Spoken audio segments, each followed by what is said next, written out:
గురువు ఏకలవ్యుడి బొటనవేలు తీసేశాడు. ఎందుకు తీసేశాడు అంటే ఏదో అర్జునుడి కన్నా గొప్పవాడైపోయాడని తీసేయలేదు. పాండవులు ద్రోణాచార్యుల వారితో కలిసి వేటకెళ్లారు. వేటకెందుకు వెళ్ళాలి? వాళ్ళు ధనుర్విద్య నేర్చుకున్నారు.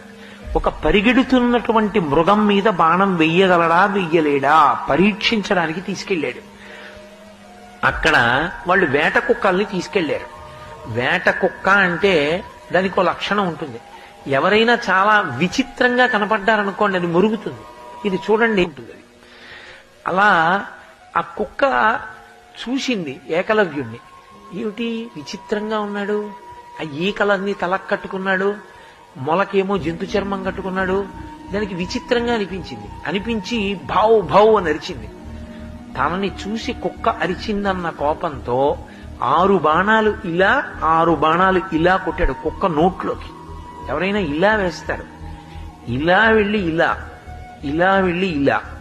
6 బాణాలు కుక్క నోట్లో కింద దవడకి, 6 బాణాలు పై దవడకి కొట్టాడు. కుక్క నోరు మళ్లీ మూసుకోకుండా భౌవన అరవకుండా కొట్టాడు. కుక్క వగరుస్తూ వచ్చింది. చూశాడు ద్రోణాచార్యులు వారు.